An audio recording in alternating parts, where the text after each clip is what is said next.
Hello and welcome to SPMIS Academy. Today we will analyze important newspaper articles of 25th November 2020. तो आज का session शुरू करने से पहले थोड़ा बात कर लेते हैं नए सिस्टम्स के बारे में।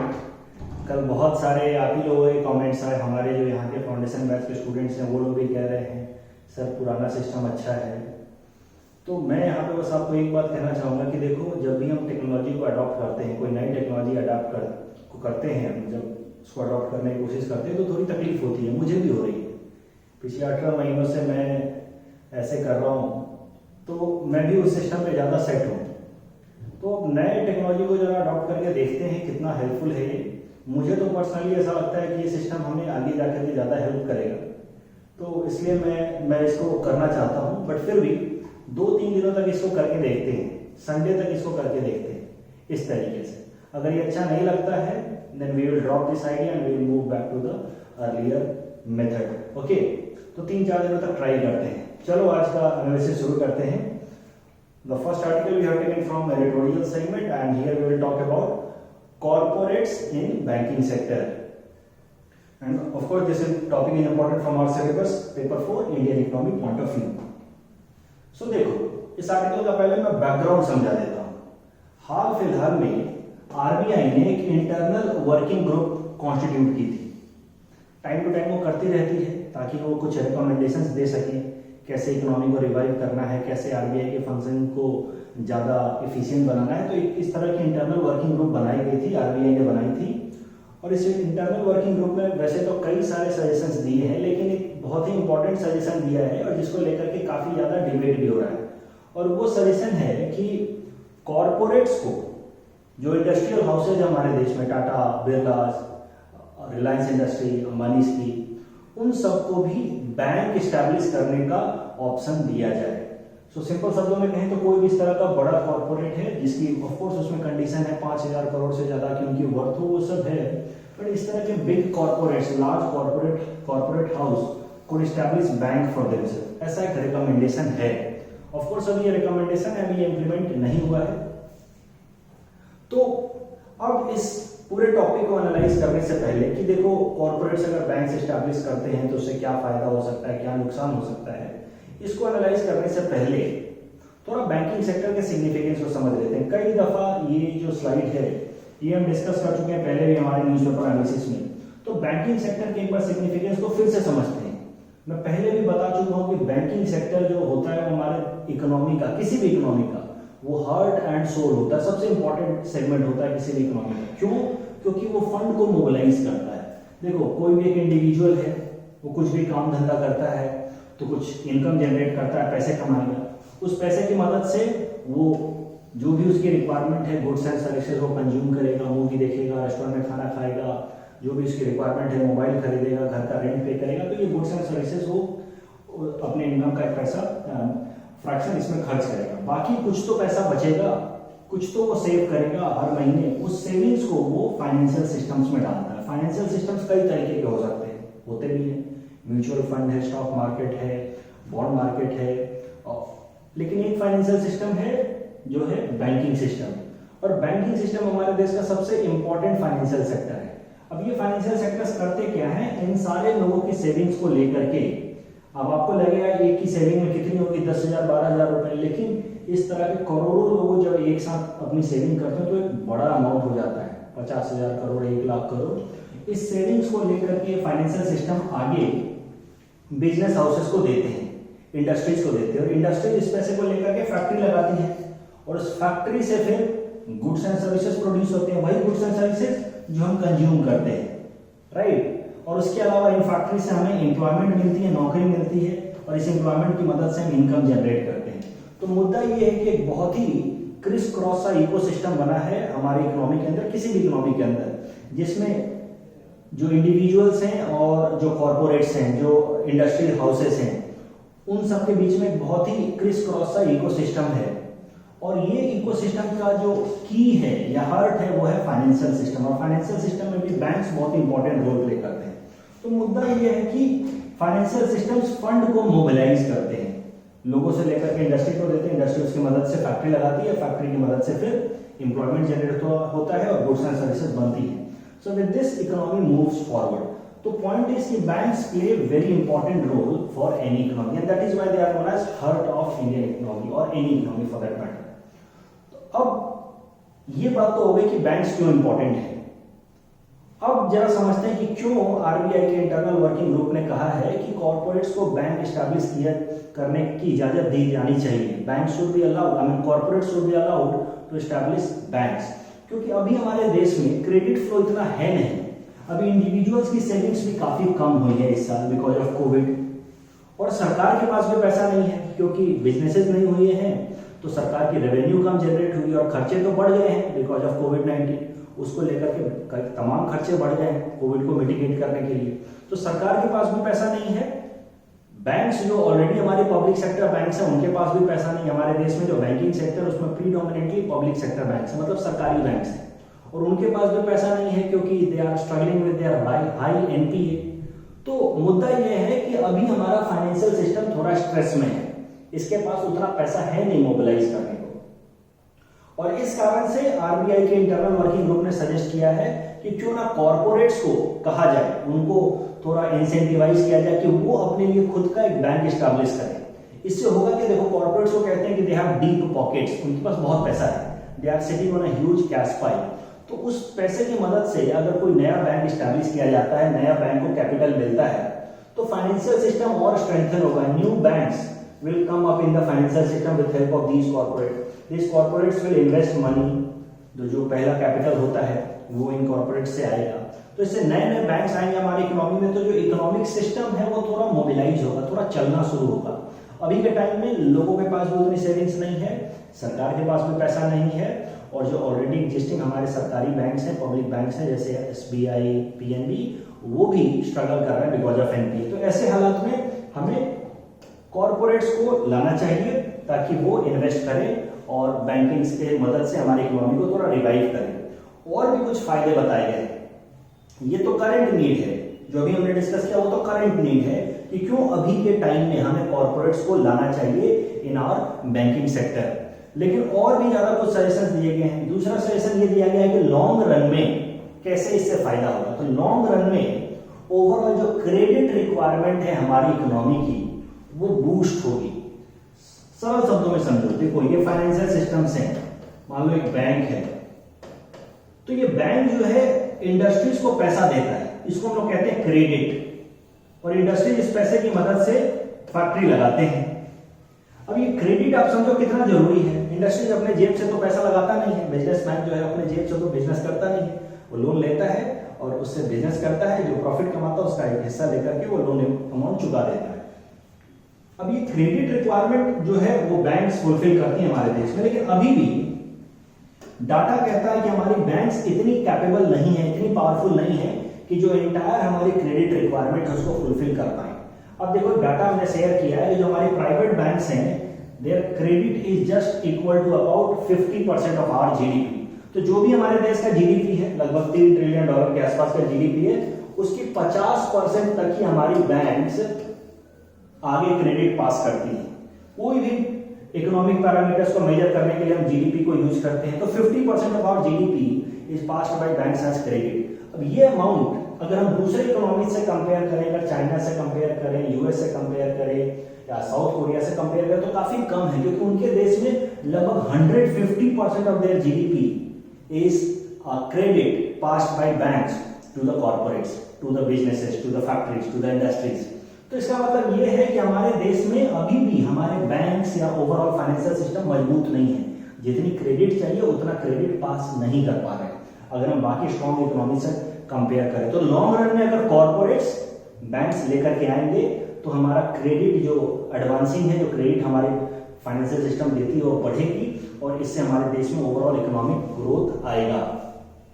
अगर हम इकोनॉमिक सर्वे 2020 की बात करें, मैंने पहले भी डिस्कस किया था इकोनॉमिक सर्वे 2020 में, बताया था कि कैसे हमारा देश का जो बैंकिंग सेक्टर है और हमारे देश की जीडीपी वो एक दूसरे से प्रोपोर्शन में नहीं है, they do not act in sync with each other. एक तरफ तो हमारे देश की इकोनॉमी दुनिया की 5वीं सबसे बड़ी इकोनॉमी है, we are 5th largest economy, जबकि अगर ग्लोबल रैंकिंग देखें तो हमारे देश का बस इकलौता एक बैंक है ऐसा जो टॉप 100 में रैंक बना पाता है, वो है स्टेट बैंक ऑफ इंडिया। जिसकी रैंक 55 के आसपास आती है।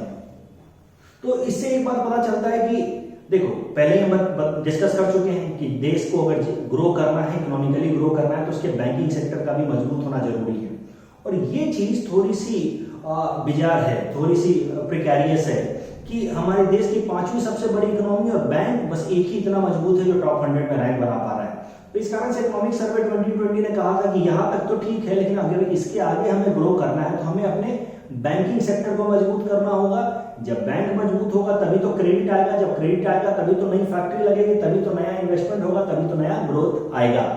सो इकोनॉमिक सर्वे को भी हमें कोट करना है। उसके अलावा आप समझो, जब कॉर्पोरेट्स आएंगे, इन्वेस्ट करेंगे, नए नए बैंक्स को लेकर के आएंगे, तो हमारे देश के भी बैंक जो है वो ग्लोबल लेवल पे compete कर पाएंगे। अभी हमारे बैंक जो है वो ग्लोबल लेवल पे compete कर ही नहीं पाते। इंटरनेशनल मार्केट्स में हमारे बैंक्स ने सेंटर खोल रखा है, लेकिन they are not able to compete with large banks of global stature, जैसे सिटी बैंक वगैरह, उनसे compete नहीं कर पाते। तो इंटरनेशनल लेवल में हमारे बैंक्स का मार्केटिंग शेयर काफी कम है। और उसके अलावा अगर हमारे बैंक्स में प्राइवेट सेक्टर से इन्वेस्ट करेंगे बैंकिंग सेक्टर में, तो बैंक्स का जो काम करने का तौर तरीका है वो और ज्यादा एफिशिएंट होगा। इकोनॉमी ऑफ स्केल वहां पे काम करेगा। इकोनॉमी ऑफ स्केल का मतलब भी मैं समझा देता हूं, आज के आर्टिकल में लिखा था तो उसका मतलब भी जरा समझ लो। देखो, अगर आपकी कोई छोटी सी कंपनी है, मान लो कि आप एक प्रिंटिंग मशीन की आपकी दुकान है, अगर आप दिन में 100 प्रिंट करते हैं तो आपका हर प्रिंट के लिए अगर खर्चा 50 पैसा है, अगर आप अपने स्केल को बढ़ा दें, अगर आप दिन में 1000 प्रिंट करने लगे तो पर प्रिंट का खर्चा और कम हो जाएगा, क्योंकि बहुत सारी चीजें कॉमन हो जाएंगी। इंक जो ओवरऑल आप लाते हैं वो बल्क में ले आएंगे तो उसका खर्चा कम आएगा, पेपर आप बल्क में ले आएंगे तो खर्चा कम ले होगा। तो मुद्दा ये है कि जब भी आप कोई चीज बल्क में करते हैं, लार्जर साइज में करते हैं, तो आपका इनपुट कॉस्ट कम होता है, एफिशिएंसी बढ़ती है। वही यहाँ पे कहा गया है, economy of scale, scale of economy. When bigger banks will come because of these corporates, then scale will grow, and when scale will be larger, these banks will become more efficient. तो लोगों को और सस्ते दामों पे loan मिलेगा, companies को, businesses को और सस्ते दामों पे लोन मिलेगा, और इससे हमारी इकोनॉमी में और ज्यादा ग्रोथ आएगा। ये ऑलरेडी हम डिस्कस कर चुके हैं। इकोनॉमिक सर्वे ने इसी साल, इकोनॉमिक सर्वे 2020 ने क्या कहा था कि देखो, इस साल हमारे बैंकिंग सेक्टर के गोल्डन जुबली हुई है। बैंकिंग सेक्टर के नेशनलाइजेशन की 1969 में 14 प्राइवेट सेक्टर बैंक्स को नेशनलाइज किया गया था, तो उसके 50 साल पूरे हुए थे। इस कॉन्टेक्स्ट में इकोनॉमिक सर्वे ने पूरा का पूरा चैप्टर 7 डिवोट किया था बैंकिंग सेक्टर को। उसमें उसने यही बात कही कि हमारे देश की इकोनॉमी दुनिया की 5वीं सबसे बड़ी इकोनॉमी है, 5th लार्जेस्ट इकोनॉमी, लेकिन अगर बैंक्स को देखें तो बस इकलौता ऐसा बैंक है, बस एक ऐसा बैंक है जो टॉप 100 में जगह बना पाता है, स्टेट बैंक ऑफ इंडिया। तो ये प्रोपोर्शन में नहीं है। देश की इकोनॉमी इतनी बड़ी और बैंक बस एक जो इस लायक है, बाकी सब तो और भी छोटे हैं। तो इसको ठीक करने की जरूरत है।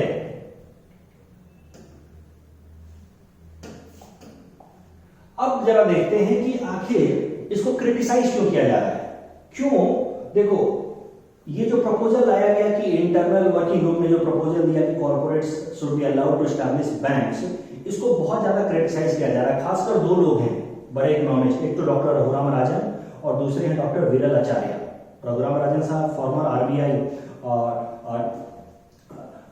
Governor and Viral Acharya RBI former RBI deputy governor. इन दोनों ने इस प्रपोजल को बहुत ज्यादा क्रिटिसाइज किया। उन्होंने कहा है कि this proposal is like a bomb, it can explode Indian economy. तो जरा देखते हैं कैसे उन्होंने कौन से ग्राउंड पे क्रिटिसाइज किया इस प्रपोजल को। सबसे पहले उन्होंने कहा है कि पब्लिक कॉन्फिडेंस इरोड होगा, खराब होगा, लोगों का जो कॉन्फिडेंस है बैंकिंग सेक्टर में वो कम होगा। देखो, उन्होंने कहा कि हमारे देश का बैंकिंग सेक्टर मजबूत इसलिए है क्योंकि यहाँ पे मेजॉरिटी जो बैंक्स हैं वो पब्लिक सेक्टर बैंक है, सरकारी बैंक है, और ओवरऑल जो प्राइवेट बैंक्स भी हैं उनको आरबीआई बहुत स्ट्रॉन्ग तरीके से रेगुलेट करता है, और इस कारण से लोगों का कॉन्फिडेंस है बैंकिंग सेक्टर में। अगर लोगों का कॉन्फिडेंस ना रहे, अगर बहुत सारे कॉर्पोरेट्स को ले आएंगे तो लोगों का कॉन्फिडेंस बैंकिंग सेक्टर में कम होगा। तो लोगों का कॉन्फिडेंस बैंकिंग सेक्टर में कम होगा तो प्रॉब्लम्स हो सकती हैं। लोगों का अगर उनको डर होगा कि हमारा पैसा डूब सकता है तो अपना पैसा फिर गोल्ड में या रियल एस्टेट में डालेंगे जो नॉन प्रोडक्टिव है, उससे ओवरऑल देश में इन्वेस्टमेंट नहीं होगा और ग्रोथ नहीं आएगा। सो इस कारण से उन्होंने कहा कि पब्लिक कॉन्फिडेंस बनाए रखने के लिए अगर बहुत ज्यादा हमने कॉर्पोरेट्स को अलाउ कर दिया तो पब्लिक कॉन्फिडेंस थोड़ा हैम्पर होगा। पब्लिक कॉन्फिडेंस कितना इंपॉर्टेंट है बैंकिंग सेक्टर के लिए वो हमें ग्लोबल फाइनेंशियल क्राइसिस 2008 से पता चल जाएगा। इन्होंने ही कहा है, डॉक्टर रघुराम राजन ने कहा। उन्होंने कहा कि देखो कैसे जो यूएस के अंदर ग्लोबल फाइनेंशियल क्राइसिस आई थी 2008 में, उसमें हुआ क्या था कि सबसे पहले एक बैंक कोलैप्स हुआ, लेमन ब्रदर बैंक कोलैप्स हुआ और लोगों का कॉन्फिडेंस कम हो गया कि अरे बैंकिंग सेक्टर तो डूब रहा है। लोगों ने जल्दी जल्दी अपना पैसा निकालना शुरू किया तो बाकी बैंक्स भी कोलैप्स करने लगे। There was a domino effect. तो इस चीज को रोकने के लिए ऐसा हुआ क्यों यूएस में, क्यों डोमिनो इफेक्ट हुआ? क्योंकि लार्जली यूएस के अंदर जो बैंक्स हैं वो प्राइवेट सेक्टर बैंक्स हैं और लोगों का कॉन्फिडेंस बैंकिंग सेक्टर में बहुत जल्दी कोलैप्स हो गया। That led to financial crisis in US and that ultimately led to crisis in Europe also. लेकिन 2008 वाला फाइनेंशियल क्राइसिस उसका बहुत ज्यादा इंपैक्ट हमारी इकोनॉमी पे इसलिए नहीं पड़ा क्योंकि our economy was having a robust public sector bank, सरकारी बैंक्स थे, राइट। तो पब्लिक कॉन्फिडेंस एक इंपॉर्टेंट बात है जो इरोड हो सकती है विद कॉर्पोरेट्स। दूसरा इन्होंने कहा कि this corporates getting engaged into make setting up of banks will lead to connected lending. अब कनेक्टेड लेंडिंग क्या है इस फिगर की मदद से समझो। अगर कोई कंपनी ए है, उसने ही एक बैंक खोला और वही कंपनी, ये बैंक वापस से उस कंपनी को लोन दिए जा रहे हैं, तो this is known as connected lending.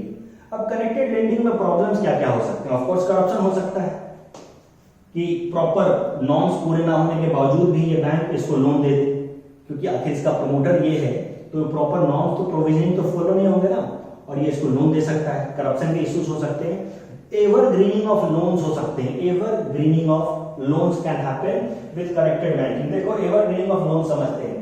मान लो एक कंपनी ए है,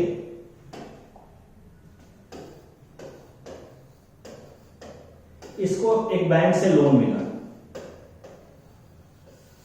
कुछ लोन मिला 10 लाख रुपए का।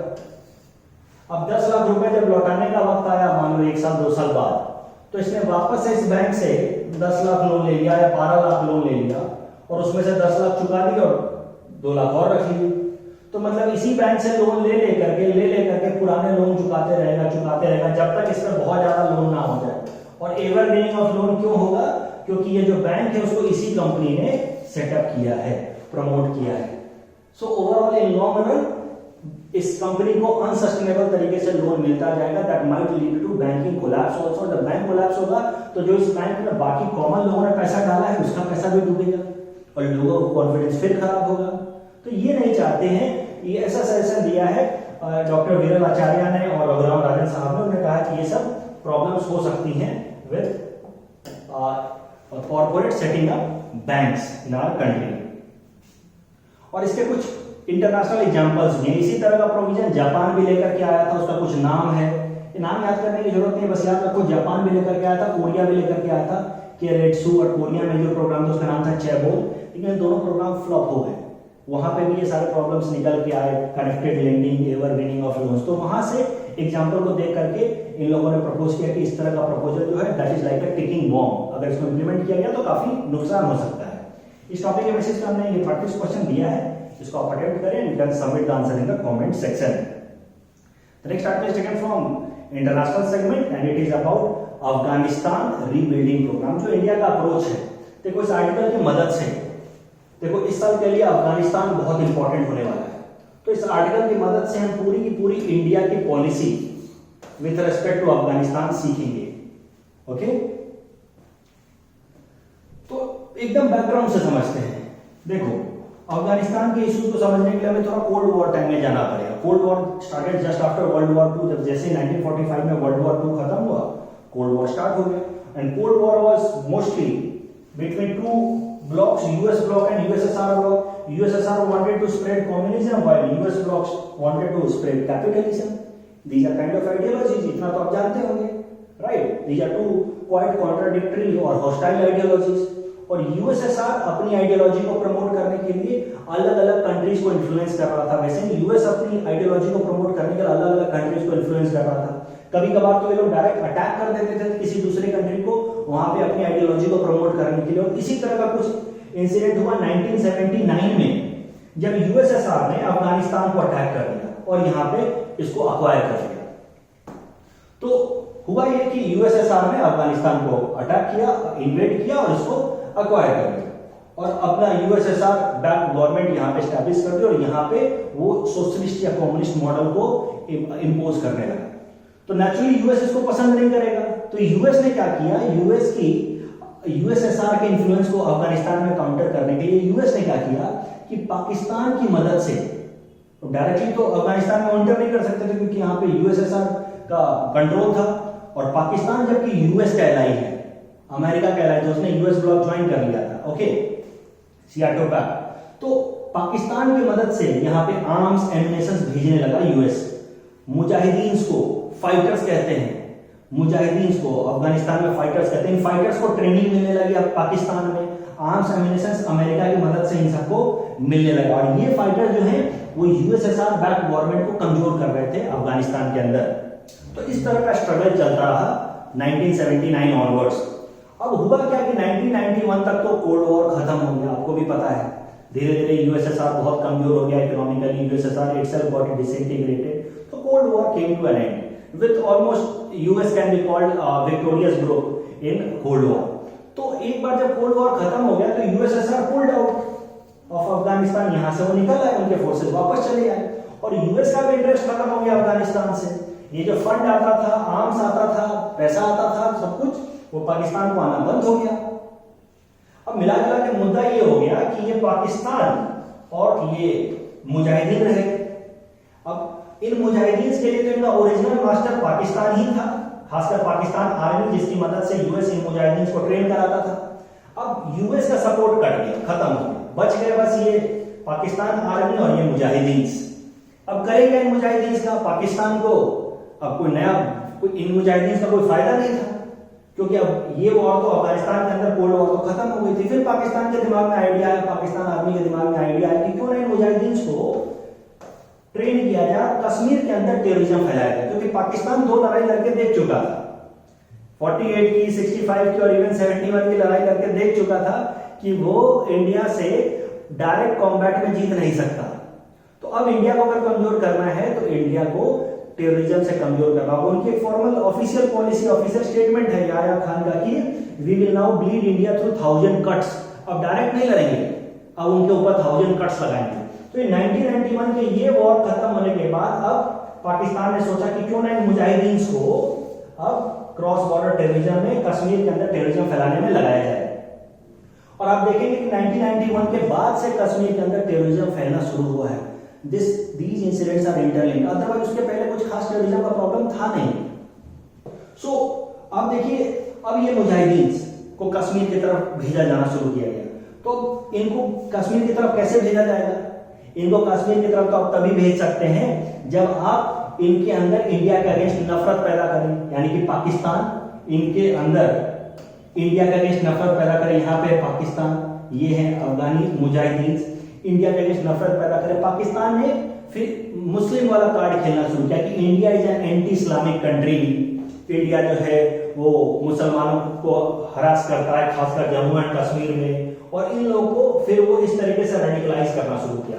और धीरे धीरे इन लोगों को ऐसे रेडिकलाइज करना शुरू किया पाकिस्तान ने कि 5-6 सालों में इन मुजाहिदीन में से कुछ मुजाहिदीन ने मिलकर के एक बड़ा ही रेडिकल इस्लामिक या मुस्लिम ग्रुप बना दिया जिसका नाम था तालिबान। और ये तालिबान ने तो पूरे अफगानिस्तान में कंट्रोल स्टैब्लिश कर लिया 1996 में, और ये तालिबान ने इंडिया के अंदर भी, खासकर कश्मीर में क्रॉस बॉर्डर टेररिज्म प्रमोट करना शुरू कर दिया in the name of protecting their own Muslim brothers, कि कश्मीर में हमारे मुस्लिम भाइयों को हरास किया जा रहा तो हम उनको बचाएंगे। और इस तरीके से इंडिया के अंदर टेररिज्म का प्रॉब्लम स्टार्ट हो गया। तालिबान के बारे में मैंने बता रखा है आपको कि देखो ये लोग काफी मतलब रेडिकल ग्रुप है, मतलब वो लोग कट्टर मुसलमान हैं, रियल मुसलमान नहीं, कट्टर मुसलमान। रियल मुसलमान तो होगा वो काफी लिबरल होगा, उसके आइडिया जो होंगे थोड़े ट्रांसेंडेंटल होंगे, फिर हायर फिलोसॉफिकल वैल्यूज होंगी। ये लोग मतलब रेडिकल और समझो तो इंसर्जेंट टाइप के मुसलमान हैं जो काफी मतलब इनटॉलरेंट हैं, और ये लोग मतलब विमेन के लिबर्टी पे और ओवरऑल समाज में जो इकोनॉमिक एक्टिविटीज है सबको सप्रेस करते हैं। और ओवरऑल इन्होंने 1996 के बाद इस तालिबान ने with help of Pakistani army पूरे अफगानिस्तान पे कंट्रोल जमा लिया। अब हुआ क्या कि यूएस ने कहा ठीक है जमाने दो, यूएस को कोई टेंशन नहीं था, यूएस को लगा कि जो हो रहा है होने दो। इंडिया ये इशू बार बार रेज कर रहा था यूएस के सामने कि देखो तुम्हारे ये मुजाहिदीन अब टेररिस्ट बन चुके हैं और ये रेडिकल इस्लाम के को प्रमोट कर रहे हैं और इंडिया में टेररिज्म फैला रहे हैं। यूएस वाज नॉट बॉदर्ड, उसको लगता था ठीक है हमारे देश पे तो कुछ हो ही नहीं सकता, लेकिन हो गया। ये जो मुसलमान, ये जो रेडिकल मुसलमान हैं तालिबानी, इनको जो लगता है ना कि वेस्ट के सिविलाइजेशन से, खासकर अमेरिका यूरोप, ये एंटी इस्लाम है, वो इस्लाम के असली दुश्मन है, क्योंकि उनका जो लाइफस्टाइल है वो इस्लाम से बिल्कुल मैच नहीं खाता। जो रेडिकल इस्लाम है, शराब नहीं पीना है, विमेन की लिबर्टी, इनको लगता है कि वो लोग तो पक्का एंटी इस्लाम है। और इसी आइडिया से इंस्पायर्ड होकर के एक रेडिकल टेररिस्ट ग्रुप अल कायदा जो अफगानिस्तान से ऑपरेट कर रहा था, ये देखो, ये है इंडिया, पाकिस्तान, अफगानिस्तान। अफगानिस्तान में तालिबान तो आ ही गया।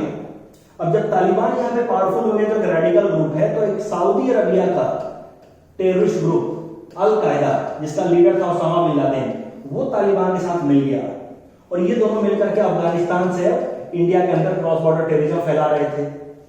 ये हो ही रहा था। यूएस को लगा कि ठीक है हमारे यहाँ कुछ थोड़ी होगा, इंडिया में हो रहा है, साउथ एशिया में हो रहा है, होने दो। लेकिन यूएस में हो गया 2001 में अटैक, और जब यूएस में 2001 में अटैक हो गया तो उसके बाद यूएस को समझ आ गया कि अब उसके यहाँ पे टेररिज्म हो सकता है। फिर US became very serious and then started to suppress the rise of terrorism in this area. और यही कारण है कि 2001 के बाद से इंडिया और यूएस के एग्रेशन जो है बिल्कुल यू टर्न लिए हैं। उसमें ये जो इवेंट है इसने काफी मेजर रोल प्ले किया है, the attack on US twin tower, overall US के अंदर जो अटैक हुआ था, क्योंकि यूएस को रियलाइज हो गया कि जो टेररिज्म का प्रॉब्लम इंडिया फेस कर रहा है वो भी फेस कर सकता है, उससे ज्यादा फेस कर सकता है। उसके बाद यूएस ने बोला कि हमें ओसामा बिन लादेन दे दो। तालिबान से उसने सीधा सीधा कहा कि हमें तुमसे कोई ज्यादा प्रॉब्लम नहीं है, लेकिन तुम हमें ओसामा बिन लादेन को दे दो। अफगानिस्तान के अंदर तालिबान है, कहा कि तुम ओसामा को दे दो जो अल कायदा का लीडर है, हम तुम्हें छोड़ देंगे। लेकिन तालिबान ने मना कर दिया। जब तालिबान ने मना कर दिया कि हम ओसामा को नहीं देंगे, तब फिर यूएस ने रेड किया पूरे अफगानिस्तान में। एक ऑपरेशन लॉन्च किया गया, ऑपरेशन इंड्यूरिंग फ्रीडम नाम से, और ऑपरेशन एनाकोंडा, ये सब तरह के तमाम ऑपरेशन से जो नाटो ने मिलकर लॉन्च किया अफगानिस्तान में। और फिर अफगानिस्तान के अंदर ये लोग फाइट करते रहे। अब 2011 में ओसामा बिन लादेन पकड़ा गया, लेकिन तालिबान इतना पावरफुल है अफगानिस्तान के अंदर कि तालिबान को ये लोग पूरी तरह से खत्म नहीं कर पाए। दुनिया के जितने भी पावरफुल फोर्सेस थे नाटो के अंदर आते हैं, यूएस के, फ्रांस के, वो लोग खत्म नहीं कर पाए तालिबान को। ये लड़ाई 20 सालों तक चलती रही। तो अब 2019-20 के आसपास इनको समझ आ गया, यूएस को, खासकर Donald Trump president last year तक थे, अभी भी हैं, उनको समझ आ गया कि तालिबान से हम लड़के नहीं जीत सकते, तालिबान को पूरी तरह से खत्म नहीं कर सकते। ये हर जगह थोड़े बहुत पावर में है ही, और ये वापस आ जाते हैं, कहीं ना कहीं बम बोल के भाग जाते हैं, इनको वहां पर हराना मुश्किल है। तो फिर इन्होंने तालिबान के साथ नेगोशिएशन शुरू किया, बातचीत शुरू की कि चलो थोड़ा मिल करके मामला निपटाते हैं, कुछ शांति वाली बात लेकर के आते हैं, कुछ पीसफुल नेगोशिएशन करते हैं। डोनाल्ड ट्रंप को बेचैनी थी लास्ट ईयर कि उनको दिखाना था दुनिया को कि अल्टीमेटली उन्होंने अफगानिस्तान के चैप्टर को क्लोज कर दिया जो 20 सालों से चल रहा था, इसलिए वो बेचैन थे। और इसलिए वो तालिबान से भी बातचीत करने के लिए रेडी हो गए कि चलो बातचीत करते हैं, कुछ तो सॉल्यूशन दिखा देंगे दुनिया को, तालिबान को भी कुछ पावर में ले आएंगे। वहां की जो सरकार है अफगानिस्तान की, उसके साथ तालिबान की बातचीत कराने लगे। तो इस तरीके से नेगोशिएशन स्टार्ट हुआ। यूएस वांटेड टू विड्रॉ, तो इस तरीके का प्रोसेस स्टार्ट हो गया लास्ट ईयर, और ये प्रोसेस अभी भी चल रहा है। यूएस,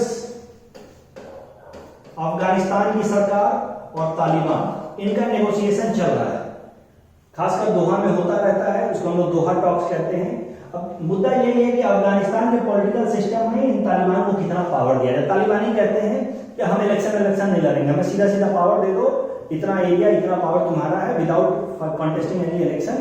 अब अफगानिस्तान गवर्नमेंट ये कहती है कि भाई अगर पावर चाहिए तो आओ इलेक्शन लड़ो। ये थोड़ा इशू चल रहा है। अब डोनाल्ड ट्रंप अगर रहते तो तालिबान को ऑफकोर्स पावर मिल जाता, लेकिन अब जो बिडेन आ गए हैं तो ये प्रोसेस थोड़ा और डिले होगा, ऐसी उम्मीद है। तो देखते हैं, ये तो हो गया तालिबान का और अफगानिस्तान का पूरा बैकग्राउंड। अभी अफगानिस्तान में चल क्या रहा है? अभी अफगानिस्तान के अंदर ये तालिबानी है जो पावर में है, 20 साल तक यूएस से लड़ते रहे। अब यूएस भी थक गया है, यूएस भी इनसे नेगोशिएट कर रहा है कि ठीक है यार तुम भी कुछ पावर ले लो, लेकिन अब हमें हमारे फोर्सेस को यहां से निकलने दो, और बेवजह का वहां बम फोड़ते ना रहो, क्योंकि बेवजह अगर वो बम फोड़ेंगे तो पूरी दुनिया यूएस पे उंगली उठाएगी यार तुमने 20 साल में किया क्या वहां पे, ठीक है, तो कुछ इनके साथ नेगोशिएट कर रहे हैं, लेकिन ओवरऑल इनका बॉस कौन है? पाकिस्तान आर्मी, पाकिस्तान आईएसआई जो इनको कंट्रोल करती है। और पाकिस्तान आर्मी ऊपर से दिखाती है कि नहीं सर, यूएस को बोलती है कि हम हमारे कंट्रोल में थोड़ी, ये तो टेररिस्ट है, तो हम पे भी अटैक करते हैं। लेकिन रियल इशू इसकी पाकिस्तान आर्मी इनको सपोर्ट करती है अभी भी। क्यों? क्योंकि इंडिया के अंदर वो टेररिज्म फैला सके और इंडिया को डिस्टेबलाइज कर सके। और यही तो पाकिस्तान की जिंदगी का मकसद है, इंडिया को डिस्टेबलाइज करना, जिसमें तालिबान की मदद लेते हैं। अब इंडिया इसमें अपना दिमाग लगाता है, इंडिया की क्या पॉलिसी है अफगानिस्तान को लेकर के। अब आएंगे मुद्दे पे, अगर आपको पूरा बैकग्राउंड समझ आ गया तो देखो पूरा का पूरा जो ट्रायंगल है कि तालिबान को इंडिया के खिलाफ भड़का करके यहाँ पे टेररिज्म फैलाया जाए, उसमें क्या कार्ड प्ले करता है पाकिस्तान? इस्लाम, कि भाई देखो हम भी मुसलमान, तुम भी मुसलमान, और ये लोग हमारे मुसलमान भाइयों को हरास कर रहे हैं जम्मू एंड कश्मीर में, तो यहाँ पे इनको इस सरकार को दिखा दो कि जम्मू कश्मीर हमारा है। अब इंडिया को पाकिस्तान मतलब किस तरह से ब्रांड करता है अफगानिस्तान में कि इंडिया वाले एंटी मुसलमान हैं और इंडिया वाले कैपिटलिस्ट हैं, कॉलोनियल हैं। मतलब अगर इंडिया कोई प्रोजेक्ट लेकर के जाए अफगानिस्तान में, मान लो भाई रोड बनाए, रेलवे बनाए, तो कहता है कि देखो अफगानिस्तान, पाकिस्तान उसको कहता है अफगानिस्तान को भी देखो ये आकर के आ गए तुम्हें लूटने के लिए, जैसे अंग्रेज आए थे ना हमारे यहाँ लूटने के लिए, वैसे ही आ गए तुम्हें लूटने के लिए, तुम्हारा सारा मिनरल सोर्स लेकर के चले जाए। तो इंडिया को ऐसे बदनाम कर रहा है पाकिस्तान अफगानिस्तान के अंदर। ये इंडिया के लिए सबसे बड़ा चैलेंज है कि इंडिया का इमेज खराब कर रहा है। इसलिए दिक्कत क्या होती है कि जब भी हम कोई प्रोजेक्ट लेकर के गए, बम फोड़ देते हैं, हमारे इंजीनियर्स को लोग वहां पे अटैक कर लेते हैं, किडनैप कर लेते हैं। ये प्रॉब्लम चल रहा है। तो इस कारण से इंडिया कुछ खास कंट्रोल बना नहीं पा रहा अफगानिस्तान के अंदर। अफगानिस्तान में कंट्रोल बनाना जरूरी है, तभी तो हमारा स्ट्रैटेजिक गोल अचीव होगा कि तालिबान कम से कम हमारे ऊपर तो अटैक ना करे, क्योंकि तालिबान को कोई पर्सनल दुश्मनी नहीं है हमसे। तो ये हमारा स्ट्रैटेजिक गोल है कि तालिबान के साथ थोड़ा सा हमारी अंडरस्टैंडिंग, कम से कम अफगानिस्तान के लोगों के अंदर हमारी थोड़ी सी सॉफ्ट पावर डेवलप हो, हमारा गुडविल जनरेट हो, नहीं इंडिया अच्छा है, इंडिया एंटी मुसलमान नहीं है। तो सारा खेल यहीं आकर के रुक जाता है कि पाकिस्तान चाह रहा है कि इंडिया को बना दे एंटी इस्लामी की तरफ प्रोजेक्ट कर दे अफगानिस्तान में, अपने आप अफगानी लोग खासकर तालिबानी इंडिया में अटैक करते रहेंगे। इंडिया दिखाना चाहता है कि नहीं हम तो अच्छे लोग हैं, हम तो बस डेवलपमेंट करना चाहते हैं। और ये है अप्रोच इंडिया का। इस कारण से इंडिया किस तरह का अप्रोच रखता है अफगानिस्तान में? जो इंडिया की अप्रोच है अफगानिस्तान में, उसको हम कहते हैं डेवलपमेंटल अप्रोच। इंडिया और कुछ करता ही नहीं है। यूएस कहता रह गया कि इंडियन आर्मी को भेजो अफगानिस्तान में हमारे साथ लड़ने के लिए, इंडिया ने कहा नहीं हम नहीं भेजे, क्योंकि पाकिस्तान का जो आर्गुमेंट है वो और ज्यादा स्ट्रांग हो जाता है, क्योंकि लोकल अफगानी वैसे ही यूएस को समझते हैं कि हमारा दुश्मन है। और इंडियन फोर्सेज अगर अमेरिकी फोर्सेज के साथ लड़ते तो इंडिया का इमेज वैसे ही खराब हो जाता जैसे पाकिस्तान करना चाह रहा है। तो इंडिया ने कभी भी अपने फोर्सेज अफगानिस्तान में नहीं भेजे। इंडिया उल्टा डेवलपमेंट अप्रोच लेगा। डेवलपमेंट अप्रोच मतलब अफगानिस्तान के अंदर स्कूल बना दो, रोड बना दो, रेलवे बना दो, कि लोगों को लगे कि हाँ इंडियन लोग हमारे लिए कुछ अच्छा कर रहे हैं। तो पाकिस्तान क्या कर रहा है? खाली हमें बदनाम करने में लगा है कि भाई ये तो कॉलोनियल है, ये तो तुम्हारे लूट के चले जाएंगे और ये तो एंटी इस्लाम है। और इंडिया कह रहा है कि ठीक है हम अपना इमेज सुधार के रहेंगे, हम रोड बनाएंगे, रेलवे बनाएंगे, आज नहीं तो कल अफगानी लोगों के दिल में अपनी जगह बना लेंगे और अपने आप फिर अफगानिस्तान पॉलिटिक्स में हमारा कंट्रोल जगह। तालिबान की भी हमसे कोई डायरेक्ट तो दुश्मनी है नहीं, फिर तालिबान का अटैक ऑटोमेटिकली हमारे ऊपर खत्म हो जाएगा और इंडिया की स्ट्रेटेजिक विक्ट्री होगी। ओवरऑल अगर हमने अफगानिस्तान के साथ, अफगानिस्तान सरकार के साथ और तालिबान के साथ बढ़िया तालमेल बैठा लिया तो हम पाकिस्तान को सैंडविच कर सकते हैं। ये इंडिया की strategy with respect to Afghanistan की। अफगानिस्तान के साथ बढ़िया दोस्ती करो और पाकिस्तान को ही आउट कर दो, इतना बढ़िया काम करो अफगानिस्तान के अंदर। ये इंडिया का approach with developmental approach. India ये टारगेट कर रहा है कि सैंडविच पाकिस्तान। तो इसी अप्रोच को फॉलो करते हुए इंडिया ने जब से 2001 से यूएस फोर्सेज वहां इंटर हुई हैं, अमेरिकी फोर्सेज लड़ रही हैं, कि हम नहीं लड़ते, हम खाली डेवलपमेंट का काम करते हैं। कई सारे डेवलपमेंट के प्रोजेक्ट किए हैं वहां पे। फॉर एग्जाम्पल हमने देखो उनका पार्लियामेंट बनाया है, उसमें $90 मिलियन हमने खर्च किए। हमने एक बड़ा इंपॉर्टेंट हाईवे बनाया जिसका नाम है जालान दिलाराम हाईवे। हमने एक डैम बनाया है जिसका नाम पहले सलवा डैम हुआ करता था, अब उसका नाम बदल के रख दिया गया है अफगानिस्तान इंडिया फ्रेंडशिप डैम।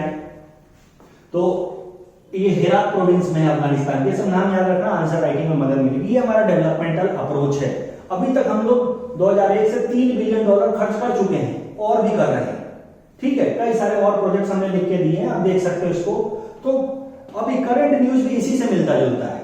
कल एक वर्चुअल मीट हुई इंडिया और अफगानिस्तान की, उसमें हमारे external affairs minister Ajay Shankar साहब ने कुछ और नए डेवलपमेंटल प्रोजेक्ट्स अनाउंस कर दिए। लगभग $80 मिलियन का प्रोजेक्ट कल ही अनाउंस किया है। एक प्रोग्राम हम लोग चला रहे हैं अफगानिस्तान के अंदर, इसका नाम है कम्युनिटी डेवलपमेंट प्रोग्राम। बच्चों को स्कूल की फैसिलिटी देना, हेल्थ सर्विसेज देना, प्रोटीन बिस्किट बांटते हैं हम लोग, मीट बंटवाते हैं, उसको लोग कहते हैं कम्युनिटी डेवलपमेंट प्रोग्राम। उसमें टाइम टू टाइम हम लोग नए नए फेज लाते रहते हैं। तो ये जो कल प्रोजेक्ट हमने स्टार्ट किया है that is community development program का फेज 4 है। इस तरह से हम लाते रहेंगे। अल्टीमेट मुद्दा यही है, अगर आप ये मुद्दा समझ गए तो आप इंडिया, पाकिस्तान, अफगानिस्तान, इंडिया की policy with respect to Afghanistan समझ गए। पाकिस्तान हमें एंटी मुसलमान प्रूव कर रहा है, हम अपनी गुडविल बनाने में लगे कि नहीं नहीं हम तो बस आपका भला चाहते हैं। देखते हैं आगे इंडिया की कितनी प्रोग्रेस होती है इस अप्रोच में। The next article second from national segment, it is about desalination plant in Mumbai। इस टॉपिक की मदद से हम लोग ज्योग्राफी के कॉन्सेप्ट सीखेंगे कुछ, खासकर ऑर्गेनाइजेशन टॉपिक से रिलेटेड ये टॉपिक है।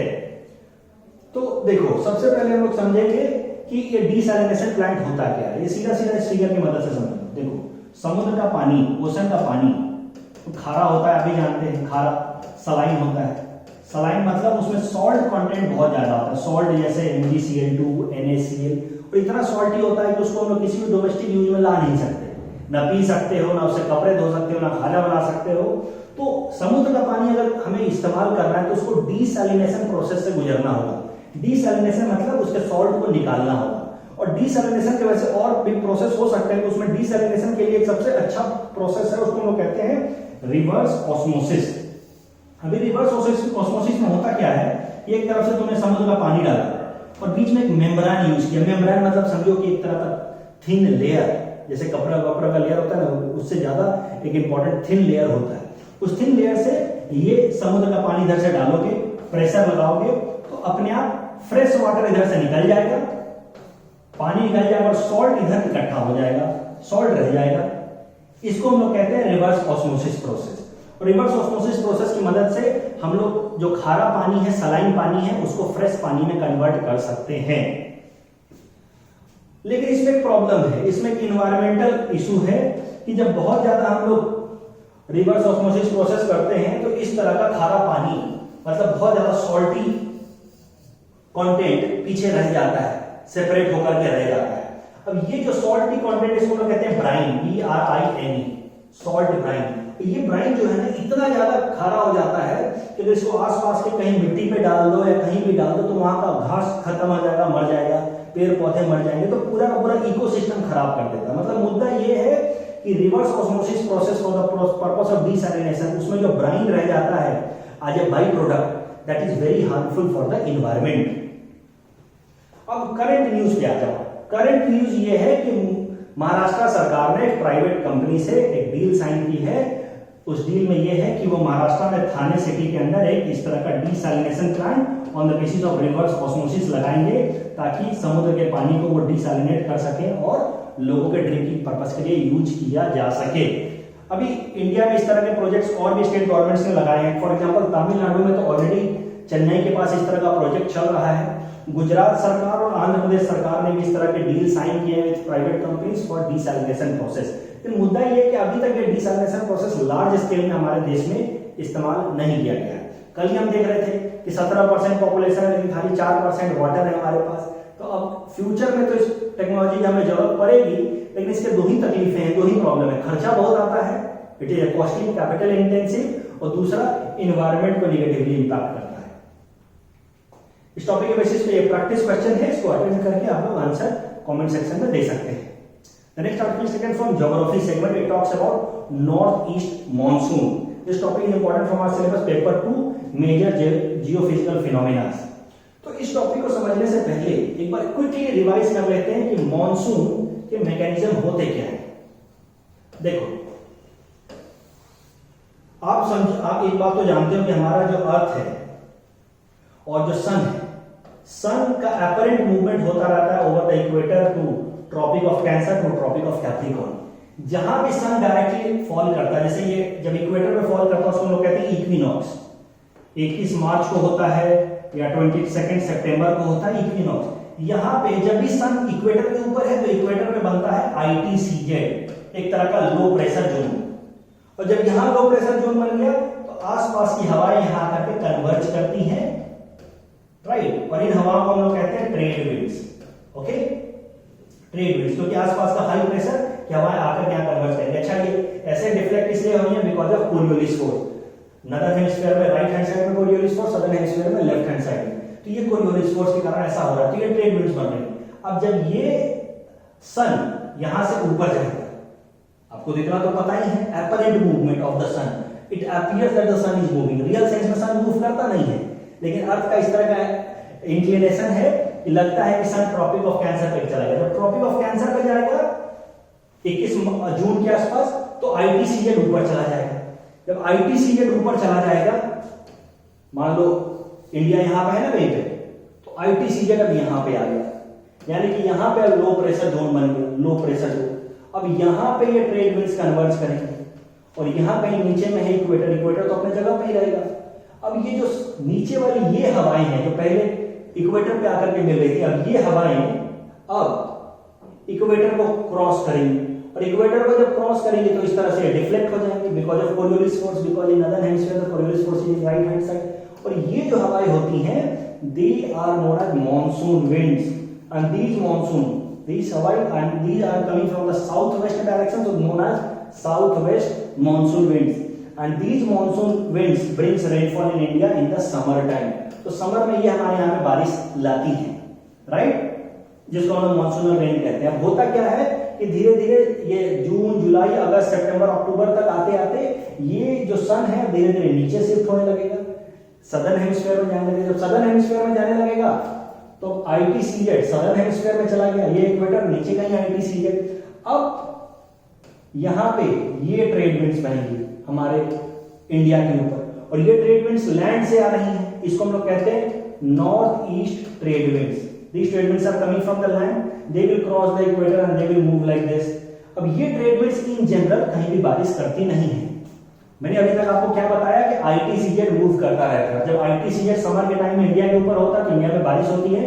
जब आईटीसीजेड सदर्न हेमिस्फीयर में चला जाएगा तो इंडिया के ऊपर ये नॉर्थ ईस्ट ट्रेड विंड्स बहती हैं। ये north east trade winds in general India के किसी भी कोने में बारिश नहीं करती एक्सेप्ट दिस तमिलनाडु। देखो है क्या कि नॉर्थ ईस्ट ट्रेड विंड्स ऐसे आ रही हैं, तो लैंड से आने वाली जो विंड है उसके पास मॉइस्चर तो होगा नहीं, तो बारिश तो करेगी नहीं, लेकिन कुछ एक हवाएं ऐसे जब आती हैं बे ऑफ बंगाल से, वो मॉइस्चर लेकर के तमिलनाडु के टिप पे थोड़ी बारिश कर देती है। तो इस तरीके से नॉर्थ ईस्ट ट्रेड विंड्स के कारण अगर कहीं बारिश होती है तो तमिलनाडु में आसपास के एरिया में बस। ओके, तो ये है मैकेनिज्म। अब जरा इस आर्टिकल को देखते हैं। देखो ये आपको ये तो फिगर पता ही होगा कि अर्थ हमारा कैसे रिवॉल्व करता है अराउंड द सन, एंड इसी कारण से लगता है कि there is apparent movement of the sun.